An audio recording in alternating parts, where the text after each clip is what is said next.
یہ radio Pakistan pod cost ہے۔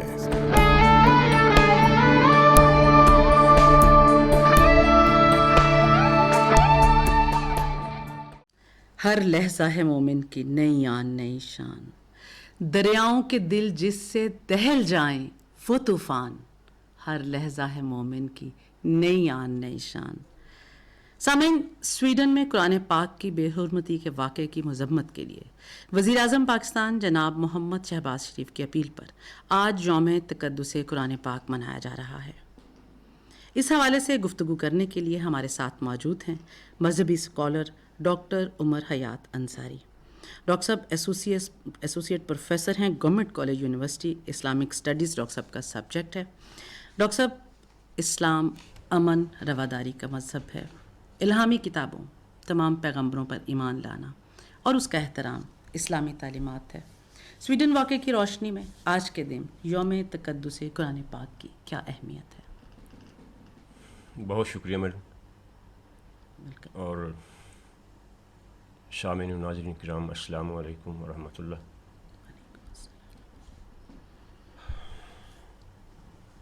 Madam, یہ جو ایشو ہے یہ کوئی نیا نہیں ہے۔ قرآن کے حوالے سے، الہامی کتابوں کے حوالے سے اور ان کے بارے میں معاندین کے رویوں کے حوالے سے یہ کوئی نئی بات نہیں ہے۔ اس کی شکلیں بدلتی رہی ہیں، ایشو بدستور رہا ہے۔ بات یہ ہے کہ سب سے پہلے انسان کو یہ بات ذہن میں رکھنی چاہیے کہ اس کی اصل کیا ہے، پوری نسل انسانی کی اصل کیا ہے، اور اس کی اصل پر، اس کے مقصد زندگی پر، اس کے مقام و مرتبے پر کون سا ضابطہ ہدایت ہے جو حقیقت میں روشنی ڈالتا ہے۔ جی، اس حوالے سے جب غور و فکر کیا جاتا ہے تو یہی بات سامنے آتی ہے کہ پوری کائنات کی اور نسل انسانی کی اصل وجود کائنات یعنی اللہ کی ذات ہے، بے شک، اور اس کے مقام و مرتبے پر اور اس کے مقصد زندگی پر جو ضابطہ ہدایت کی حیثیت سے روشنی ڈالتا ہے وہ اللہ تبارک و تعالیٰ کا مقرر کردہ ہے، یعنی الہامی ضابطہ۔ جی بے شک، اور اس میں کوئی دوسری رائے نہیں ہو سکتی، اس میں کوئی کلام نہیں ہو سکتا، اس لیے کہ خالق سے بہتر مخلوق کے تقاضوں کو کوئی نہیں جان سکتا۔ بے شک، لہذا خالق نے جو نسل انسانی کے لیے، یہ میں کسی خاص انسان کی، کسی خاص قوم کی بات نہیں کر رہا، بحیثیت مجموعی عام نسل انسانی کی بات کر رہا ہوں، ٹھیک، کہ اس کی بہتری کے لیے جس ہدایت کا اہتمام فرمایا وہ الہامی ہدایت ہے، بے شک، اللہ نے جس کا اہتمام فرمایا اور جس کے بارے میں وضاحت فرما دی گئی کہ اس ہدایت سے بہتر اور کوئی ہدایت نہیں ہو سکتی۔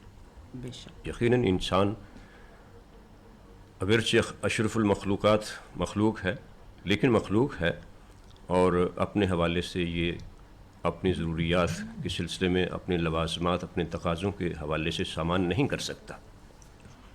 اس کے لیے اسے اپنے خالق کی طرف رجوع کرنے کی ضرورت ہے، اور یہ ضرورت فی زمانہ نسل انسانی کی رہی اور قیامت تک رہے گی۔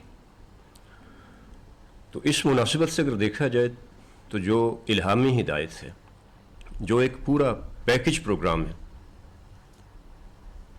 وہ سارے کا سارا سلسلہ محترم ہے، محترم بالشان ہے، اور اس کی کوئی مثال نہیں ہے۔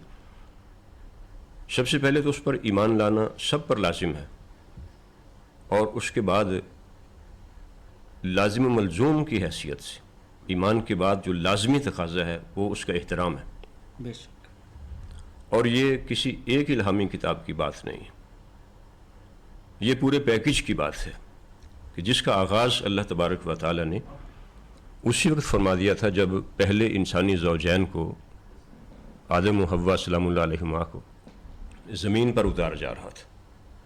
ٹھیک، جب زمین پر اتارا جا رہا تھا تو یہ ایک پیغام تھا پیغام ہدایت، الہامی پیغام ہدایت، جو صرف کسی خاص قوم کے لیے نہیں تھا، وہ قیامت تک آنے والی نسل انسانی کے نام تھا کہ فَإِمَّا يَأْتِيَنَّكُم مِّنِّي هُدًى فَمَن تَبِعَ هُدَايَ فَلَا خَوْفٌ عَلَيْهِمْ وَلَا هُمْ يَحْزَنُونَ وَالَّذِينَ كَفَرُوا وَكَذَّبُوا بِآيَاتِنَا أُولَٰئِكَ أَصْحَابُ النَّارِ هُمْ فِيهَا خَالِدُونَ۔ تم لوگ زمین پر اتر جاؤ، معاشرہ تشکیل کرو، اس لیے کہ تمہیں سماجی مخلوق کی حیثیت سے زمین پر اتارا جا رہا ہے، اور یہ سلسلہ نسل در نسل جاری رہے گا، لیکن یاد رہے کہ جب بھی میری طرف سے یعنی اللہ کی طرف سے قانون ہدایت آ جائے، وہی الہامی ہدایت، بے شک، تو جن لوگوں نے اس کی پیروی کی انہیں نہ کوئی خوف ہوگا اور نہ ہی وہ غمزدہ ہوں گے۔ بصورت دیگر جن لوگوں نے کفر کیا اور اس سے انحراف کیا تو ان کا ٹھکانہ دوزخ ہوگا اور وہ اس میں ہمیشہ رہیں گے۔ گویا الہامی ہدایت اور اس حوالے سے انسانی رویوں کے بارے میں جو اس کا ریئیکشن ہو سکتا تھا وہ روز ازل ہی اللہ تبارک و تعالیٰ نے بیان فرما دیا تھا۔ یہ دو ٹوک فیصلہ ہے۔ ٹھیک، اب ذرا یہ سلسلہ الہامی ہدایت کا سلسلہ ہر دور میں جاری رہا ہے۔ ہم کہتے ہیں کہ ہر دور میں انبیاء رسول علیہ السلام مبعوث ہوئے، تو انبیاء رسول علیہ السلام کی بعثت کا جو بنیادی حوالہ ہے وہ وحی و الہام ہے، بے شک، یعنی ہر نبی علیہ الصلاۃ والسلام کی ذات پر اللہ کی طرف سے تعلیم نازل ہوئی ہے، جسے وحی کہا جاتا ہے۔ جی، وحی کی شکل میں وہ تعلیم نازل ہوئی ہے، اور ہر نبی کی قوم پر یعنی اس زمانے کے لوگوں پر جو مخاطبین تھے، ہر نبی کے جو مخاطبین تھے، ان پر لازم رہا کہ نبی علیہ السلام کی ذات پر ایمان بھی لایا جائے، جو وہ فرما رہے ہیں اس پر بھی ایمان لایا جائے اور ان کی اطاعت بھی کی جائے۔ بے شک، ہم عام طور پر سمجھتے ہیں کہ الہامی کتابیں 4 ہیں، تورات، زبور، انجیل اور قرآن حکیم۔ یہ عام طور پر بات کی جاتی ہے، کسی کو سمجھانے کے لیے یہ موٹی سی بات ہے، ورنہ حقیقت یہ ہے کہ یہ سلسلہ بہت طویل ہے۔ قرآن حکیم میں کتابوں کا ذکر ہے، قرآن حکیم میں صحف کا تذکرہ ہے، اس کا حوالہ ہے، تو اس کا مطلب ہے کہ ہر نبی علیہ السلام پر تعلیم نازل ہوئی ہے، وہ تعلیم ہر دور میں معتبر رہی ہے، قابل احترام رہی ہے، اس پر ایمان لانا لازم رہا ہے۔ یہ سلسلہ بعثت جو ہے، جو الہامی سلسلہ رشد و ہدایت ہے، یہ ہوتے ہوتے اپنے نقطۂ عروج کو پہنچا ہے، اپنے انجام کو پہنچا ہے، جی ٹھیک، اور سب جانتے ہیں کہ اس کا نقطۂ کمال بعثت محمدی ہے صلی اللہ علیہ وسلم۔ اب دیکھیے کہ سب کچھ تو اللہ کی مشیت کے تحت ہو رہا ہے، یعنی سب کچھ کے پیچھے اللہ کی مشیت کار فرمایا، اس کا فیصلہ کار فرمایا، ایسے اسی نے انسان اول کو پیدا فرمایا، اسی نے باقی نسل انسانی کو پیدا فرمایا، اسی نے سلسلہ انبیاء کا آغاز فرمایا۔ پہلے انسان ہی جو ہے وہ نبی تھے، گویا نسل انسانی کا آغاز ہی نبوت سے ہو رہا ہے۔ بے شک، بے شک، اسی نے اس سلسلے کو مختلف مراحل میں سے گزارا ہے، جو ہم عام طور پر کہہ دیتے ہیں کہ 1 لاکھ اور کم و بیش 24,000 کے قریب انبیاء رسول اللہ علیہ وسلم کی تعداد ہے، یعنی 1.25 لاکھ کے قریب ہے۔ یہ ایک موٹی سی بات ہے، اس کا مطلب ہے کہ ایک طویل ترین سلسلہ ہے جو پوری نسل انسانی میں جاری رہا ہے، یعنی اسی نے، یعنی اللہ نے آغاز فرمایا، اللہ نے اسے مختلف مراحل میں سے گزارا، اور اللہ کی یہ مشیت ہے کہ اس نے اسے نقطۂ کمال کو پہنچا دیا بعثت محمدی صلی اللہ علیہ وسلم کی شکل میں، اور آخری صحیفہ ہدایت کے طور پر قرآن حکیم نازل فرمایا۔ اب ساری کی ساری الہامی کتابیں جو ہیں وہ قابل احترام ہیں، بے شک، اور ان پر ایمان لانا لازم ہے۔ جو ہمیں تعلیم دی گئی ہے ایسے کہ لا نفرق بین احد من رسلہ، تم نے اللہ کے نبیوں اور اللہ کے رسولوں میں کوئی تفریق روا نہیں رکھنی، یہ تمہارا حق نہیں ہے۔ یہ جو ان کی امتیازی حیثیتیں ہیں مختلف حوالوں سے، وہ اللہ کے ہاں ہیں، وہ اللہ نے متعین فرمائی ہوئی ہیں۔ تو اس کا مطلب یہ ہے کہ جو کچھ ان پر نازل ہوا اس میں بھی ہمیں تفریق کرنے کی ضرورت نہیں، بالکل، کہ ہم فلاں کو فلاں کیٹیگری میں رکھیں، فلاں کو فلاں کیٹیگری میں رکھیں۔ ایمان لانے کی حد تک بحیثیت مجموعی جس طرح تمام انبیاء کرام علیہ السلام پر ایمان لانا لازم ہے اور ان کا احترام کرنا لازم ہے، اسی طرح سے ان پر نازل ہونے والی تمام تر تعلیمات پر ایمان لانا اور ان کا احترام کرنا لازم ہے۔ اور یہی تو وہ بات ہے، یہی تو وہ الہامی تعلیم ہے جو انسان کو روشنی فراہم کر رہی ہے۔ اگر انسان اس کی توہین کرنا شروع کر دے تو اسے یہ سوچنا چاہیے کہ اس کا سورس کیا ہے۔ اس تعلیم کا سورس تو اللہ کی ذات ہے، تو گویا جو ایسا کر رہا ہے وہ اللہ کی توہین کر رہا ہے، اور دوسری طرف یہ اسی چیز کی توہین نہیں کر رہا جن ہستیوں پر یہ بات نازل ہوئی ہے، یہ تعلیم نازل ہوئی ہے، یہ ان کی بھی توہین ہے۔ یعنی ایٹ اے ٹائم ایک پورے پیکج کی توہین ہو رہی ہے۔ جب اللہ تبارک و تعالیٰ نے یہ بات مقرر فرما دی کہ یہ ریڈ لائن ہے، کسی بھی قوم کے لیے اس کا مذہب، اس کے مذہب کی کتاب اور بحیثیت مجموعی تو تمام تر انبیاء کرام علیہ السلام، لیکن جس کی کوئی پیروی کا، یہ جس پر ایمان لانے کا دعویٰ کرتا ہے وہ اس کے لیے ریڈ لائن ہے۔ ریڈ، بالکل بالکل۔ لیکن مسلمان کے لیے جو میڈم ریڈ لائن ہے نا، وہ قرآن کے ساتھ ساتھ دیگر کتابیں بھی ہیں۔ جی بالکل۔ اب مسلمانوں کے علاوہ جو دیگر اقوام ہیں وہ باقی کتابوں کو تو مانتی ہیں، جس بھی حیثیت میں، جس طرح سے بھی مانتی ہیں، یہی ایک تاثر ہے کہ وہ مانتی ہیں اور قرآن کا انکار کرتی ہیں۔ جبکہ مسلمان کو یہ ظرف دیا گیا ہے کہ تم نے ایمان اس طرح سے لانا ہے کہ صرف قرآن پر ایمان نہیں لانا، انہیں باقیوں پر بھی ایمان لانا ہے، اور یہ بات قرآن حکیم میں بذات خود بیان فرما دی گئی ہے۔ لہٰذا کوئی جواز نہیں ہے، کوئی اس کی بنیاد نہیں ہے کہ انسان اس حوالے سے انحراف کرے اور اس طرح کی حرکت کرے کہ جو حرکت توہین مذہب پر منتج ہو۔ اللہ کی توہین توہین مذہب، انبیاء کی توہین توہین مذہب، الہامی کتابوں کی توہین توہین مذہب ہے۔ یعنی یہ بات آج آ کے توہین مذہب پر منتج ہوتی ہے، اور مذہب ریڈ لائن ہے۔ ریڈ لائن ہے، گویا جو ایسا کرتا ہے وہ ریڈ لائن کراس کرتا ہے، اور جب ریڈ لائن کراس کی جاتی ہے تو قانون حرکت میں آیا کرتا ہے۔ صحیح۔ ڈاکٹر صاحب، الہامی کتابوں، انبیاء کرام کی نعوذ باللہ توہین کے مضمرات بہت زیادہ ہو سکتے ہیں، اس کے ثمرات اوور آل اقوام عالم پر، سوسائٹیوں پہ کیا ہوتے ہیں؟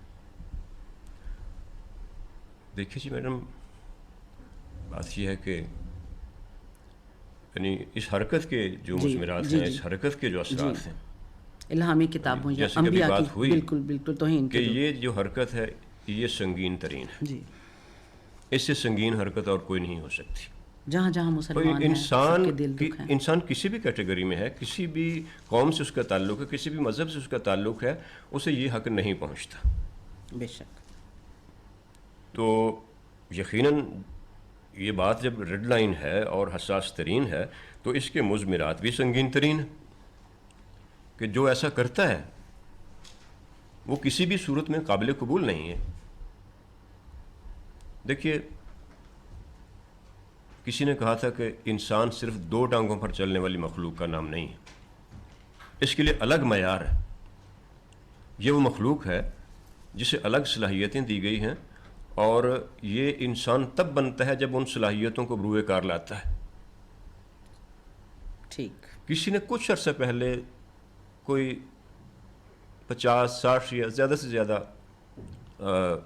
100 سال پہلے یہ بات کہی ہوگی کہ دا سینگ سی نتھنگ، یہ ہیلن کیلر کی بات ہے، اس کی طرف یہ کوٹیشن منسوب کی جاتی ہے کہ دیکھنے والے تو دیکھتے ہی نہیں۔ یعنی جس طرح سے آبزرو کرنا چاہیے اس کائنات کو، چیزوں کو جس طرح سے دیکھنا چاہیے، گویا وہ اپنے انسان ہونے کا ثبوت فراہم نہیں کرتے جو ایسا کرتے ہیں، چیزوں کو سرسری دیکھ کر گزر جاتے ہیں۔ لیکن دیکھنا یہ ہے کہ یہ بات آئی کہاں سے ہے۔ ٹھیک۔ یہ بات تو 14 صدیاں پہلے قرآن کر رہا ہے، اور اس سے کہیں زیادہ وضاحت کے ساتھ کر رہا ہے کہ ایسے لوگ جو اللہ کا عرفان نہیں رکھتے یا اس کو پہچاننا ہی نہیں چاہتے، وہ کائنات کو بھی نہیں پہچان سکتے، وہ اپنی ذات کو بھی نہیں پہچان سکتے، تو قرآن نے اس سے کہیں زیادہ جامعیت کے ساتھ اس بات پر روشنی ڈالی۔ کہ انہوں نے کہا تھا کہ دا سینگ سی نتھنگ، دیکھنے والے دیکھتے نہیں ہیں. اقبال نے کہا تھا کہ ہو دیدہ دل ہو دیکھنا تو دیدہ دل وا کرے کوئی. واہ کرے کوئی. کسی بات کی حقیقت کو دیکھنا ہے تو دل سے دیکھنے کی کوشش کی جائے. قرآن نے کہا کہ ان کی آنکھیں ہیں یہ دیکھتے نہیں، ان کے دل ہیں یہ سوچتے سمجھتے نہیں ہیں، ان کے کان ہیں یہ سنتے ہی نہیں ہیں، سنی انسنی کرتے ہیں. تو گویا اولئک کل انعام، یہ تو چوپائے ہیں. اور ون سٹیپ ہیڈ جا کے قرآن نے بات کی، یہیں پہ بس نہیں کیا کر دی، بلکہ کہا کہ بل ہم اضل، یہ چوپایوں سے بھی گئے گزرے ہیں. گویا جو اپنی صلاحیتوں کو منفی انداز میں بروئے کار لاتے ہیں، وہ اللہ کو نہیں پہچان پاتے، اللہ کے پیغام کو نہیں پہچان پاتے، وہ کسی درجے میں بھی انسان نہیں ہے. تو اس کے مضمرات میں سے سب سے پہلی بات تو یہ ہے کہ اللہ خود انہیں دائرہ انسانیت سے خارج کر رہا ہے. خارج کر رہا ہے. ٹھیک ہے. اس کے بعد پھر اس حرکت سے جو باشعور طبقے کے اندر اور خاص طور پر جو اہل ایمان طبقہ ہے اس کے اندر جو ریئیکشن آتا ہے وہ اس کے سنگین ترین مضمرات میں سے ہے، اور اس کے اثرات جو ہے نا وہ بہت خطرناک مرتب ہو سکتے ہیں. یہ بات تصادم کی طرف لے جانے والی بات ہے. صحیح. تو وہ لوگ جو اس حوالے سے انسانی حقوق کی بات کرتے ہیں، انسانی مقام و مرتبے کی بات کرتے ہیں، انہیں میدان عمل میں آنا چاہیے. بالکل. اور ڈاکٹر صاحب دیکھیں، مذہبی آزادی کے نام پہ دوسرے کے مذہب کا احترام نہ کرنا، یہ تو کیا یہ مذہبی آزادی مطلب ہے کہ یہ اس میں کوئی لاجک ہے؟ بالکل اس میں کوئی لاجک ہے کہ مذہب کے نام پر مذہب کی دھجیاں اڑانا، مذہب کی توہین کرنا، اس سے زیادہ سنگین اور سیریس بات اور کیا ہو سکتی ہے؟ بے شک. ڈاکٹر صاحب، اسلامو فوبیا کے ضمن میں جو ایسے واقعات ہمیں دیکھنے کو ملتے ہیں، ان کو روکنے کے لیے ہمارا کردار کیا ہونا چاہیے اور عالمی برادری کی کیا؟ اسلامو فوبیا میں اسی سلسلے کی کڑی ہے. یوں سمجھ لیجئے کہ یہ بھی اسلامو فوبیا ہی کا نتیجہ ہے. یہ اس طرح کی جو حرکت ہے، توہین مذہب کے جو مختلف انداز سامنے آتے ہیں، مختلف پہلو جو سامنے آتے ہیں، وہ اسلامو فوبیا ہی کی مختلف شکلیں ہیں. ٹھیک. اور یہ باقاعدہ ایک پلاننگ کے ساتھ ہے. یہ حقیقت پسندی سے انحراف ہے. اگر انسان حقیقت پسندی اختیار کرے تو میں نے شروع میں عرض کیا تھا کہ سب نسل انسانی کی اصل ایک ہے، اس طرف انسان کو رجوع کرنا ہے. الٹیمیٹلی تو رجوع کرنا ہے، لیکن بر وقت انسان اگر اس طرف چلا جائے تو اس کا بھلا ہو جائے گا. تو اس حوالے سے اسلام کا پیغام تو بالکل واضح ہے. اس میں تو کسی کو ٹیریفائی نہیں کیا جاتا، ٹھیک. کسی کو کسی حوالے سے خوفزدہ نہیں کیا جاتا، بلکہ اسلام کا واضح اصول ہے کہ لا اکراہ فی الدین. اس میں کوئی جبر و اکراہ والی بات ہی نہیں ہے. جس میں جبر نہیں ہے وہ کیسے خوفزدہ کسی کو کرتا ہے؟ کمال بات. بے شک. ہاں جی. مطلب یہ ہے کہ یہ اصول ہے کہ یہ دین کسی پر مسلط نہیں کیا جائے گا، پیش کیا جائے گا، مسلط نہیں کیا جائے گا. تو انبیاء کرام علیہ السلام نے یہی کیا ہے. اللہ کی بات، اللہ کا پیغام دوسروں تک پہنچایا ہے، اس کا ابلاغ کیا ہے. مسلط ہاں جی، نہیں. مسلط نہیں کیا. اور نبی آخر الزمان صلی اللہ علیہ وسلم نے اس حوالے سے جو کردار ادا کیا ہے وہ مثالی ہے، اور قیامت تک کے لیے وہ مثال کی حیثیت سے موجود رہے گا. بے شک. ڈاکٹر صاحب، اللہ کریم نے قرآن کریم نازل کیا اور اس کی حفاظت کی ذمہ داری بھی خود اللہ تعالیٰ سبحانہ تعالیٰ نے خود لے رکھی ہے. جی. مگر بحیثیت مسلمان کیا عملی اقدامات اٹھائے جائیں کہ مستقبل میں ایسے واقعات کو وقوع پذیر ہونے سے روکا جا سکے؟ دیکھیں جی، جو کوئی بھی اچھا کام کرتا ہے وہ اپنے لیے کرتا ہے، اور جو برا کرتا ہے وہ اپنے ہی اس کے نقصان پر منتج ہوتا ہے. یہ رویے جو یعنی جس پس منظر میں آج ہم بات کر رہے ہیں، یہ رویے میں نے شروع میں بھی کہا تھا کہ یہ نئے نہیں ہیں. یہ پوری بنی اسرائیل کی تاریخ پڑھ لیجیے. آج ہم نبی آخر الزمان صلی اللہ علیہ وسلم کے حوالے سے جو بات اس طرح کی ایسی ویسی کر دی جاتی ہے، ہم کہتے ہیں توہین رسالت کا ارتکاب کر دیا. بنی اسرائیل کی پوری تاریخ توہین رسالت سے عبارت ہے. ہاں جی. یہاں تک کہ انہوں نے انبیاء کرام علیہ السلام کو قتل تک کرنے سے دریغ نہیں کیا، اور قرآن ان سے سوال کرتا ہے کہ تم ایسا کیوں کرتے رہے؟ قل فلم تقتلون انبیاء اللہ. اے نبی صلی اللہ علیہ وسلم، ان سے پوچھئے کہ تم اللہ کے نبیوں کو کیوں قتل کرتے رہے؟ کیا اس بات کا تمہارے پاس کوئی جواز ہے؟ تو ایسا سوال ہے میڈم یہ جو قیامت تک ان کا پیچھا کرتا رہے گا اور اس کا کوئی ان کے پاس جواب نہیں ہے. جواب نہیں ہوگا. ٹھیک ہے. تو کرنے کی بات یہ ہے کہ اس سے مذہب کو کوئی فرق نہیں پڑے گا. لوگ اگر اس کے بارے میں منفی رویے اختیار کرتے ہیں تو اللہ کو کوئی فرق نہیں پڑے گا, اللہ کے دین کو کوئی فرق نہیں پڑے گا, قرآن حکیم کو کوئی فرق نہیں پڑے گا. قرآن تو معجزہ ہے. بے شک بے شک. اقبال رحمہ اللہ کہتے ہیں ہاں کتاب زندہ قرآن حکیم, حکمت اولا یزال است و قدیم, گر تو می خواہی مسلمان زیستن نیست ممکن جز بقرآن زیستن. قرآن کے علاوہ, قرآن سے ہٹ کر مسلمانی کا, ایمانداری کا, انسانیت کا سوال بے معنی ہے. اور پھر وہ کہتے ہیں کہ نو انسارا پیام آخری حامل او رحمت للعالمی صلی اللہ علیہ وسلم. تو بات یہ ہے کہ قرآن معجزہ ہے, اور الہامی کتابوں میں سے جو قرآن کے مختلف امتیازات ہیں ان میں سے ایک یہ ہے کہ اس کی حفاظت کا ذمہ اللہ نے خود لے رکھا, جیسا ابھی آپ نے کہا انا نحن نزلنا الذکر و انا لہ لحافظون. اب جس کی حفاظت اللہ خود فرمائے, کوئی لاکھ ٹکرے مارتا رہے اسے کوئی نقصان نہیں پہنچایا جا سکتا. لیکن بہرحال کچھ ذمہ داریاں ہیں ہماری ایمان کے تقاضے کے تحت ہماری ذمہ داریاں ہیں. ایک تو یہ ہے کہ ہم خود صحیح معنوں میں اپنے ایمان پر نظر ثانی کر لیں, بحیثیت مسلمان اپنے ایمان پر نظر ثانی کر لیں کہ ایمان ہم سے کیا تقاضا کر رہا ہے. وہ تقاضے عمل کی شکل میں ہیں اور اس کی مختلف شکلیں ہیں. انہی میں سے قرآن کے تحفظ کے حوالے سے ہماری ذمہ داری ہے. اور اقوام عالم کی کیا ذمہ داری؟ دیکھیے, اقوام عالم کی بحیثیت مجموعی ذمہ داری ہے کہ اس طرح کی حرکت کو روکا جائے, اس لیے کہ انہیں معلوم ہونا چاہیے کہ قرآن کا پیغام صرف مسلمانوں کے لیے نہیں ہے, قرآن تو ہدی للناس ہے. یعنی وہ اقوام جو اس سے صرف نظر کر رہی ہیں یا اس بات سے انحراف کر رہی ہیں یا مطلب ہے کہ یہ سوچ رہی ہیں کہ یہ مسلمانوں کے ساتھ ہو رہا ہے, مسلمانوں کی کتاب کے ساتھ ہو رہا ہے, تو وہ بہت بڑی بھول میں. یہ پیغام صرف مسلمان کے لیے نہیں ہے, اللہ کا پیغام تو سب کے لیے ہے. بے شک. ٹھیک ہے. لہٰذا اس حوالے سے, انسانی حوالے سے, یہ انسانی حوالہ ہے اور انسانی حوالے میں تمام تر اقوام شامل ہیں. اس حوالے کی مناسبت سے تمام تر اقوام عالم کی مشترکہ ذمہ داری بنتی ہے کہ اس حوالے سے مشترکہ حکمت عملی اور لائحہ عمل تیار کیا جائے اور اس پر سختی سے عمل کروایا جائے, اور اس طرح کی سنگین حرکت کے مرتکب افراد کو کیفر کردار تک پہنچایا جائے. قرآن جب کہتا ہے کہ ایسے ایلیمنٹس کو جو زمین پر فساد پھیلاتے ہیں, یہ فساد فی الارض, بالکل بالکل بالکل, یہ فساد فی الارض ہے. ایسے ہی جب قرآن کہتا ہے کہ ان لوگوں کو نشان عبرت بنا دیا جائے, اس وقت کچھ لوگوں کو تکلیف ہوتی ہے. تو قرآن بلا وجہ تو نہیں نہ کہتا, کسی خاص پس منظر میں کہتا ہے کہ جب وہ فساد پھیلائیں, وہ کہتے ہیں کہ فساد جو ہے وہ قتل سے زیادہ سنگین ہے. فتنہ کسی کو قتل کر دینے سے بھی زیادہ سنگین ہے, اس کے سنگین اثرات زیادہ مطلب کہ منفی ہوتے ہیں, دیر تک رہتے ہیں, اور وہ معاشرہ انسانوں کے رہنے کے قابل نہیں رہتا پھر جہاں یہ صورتحال پیدا ہو جاتی ہے.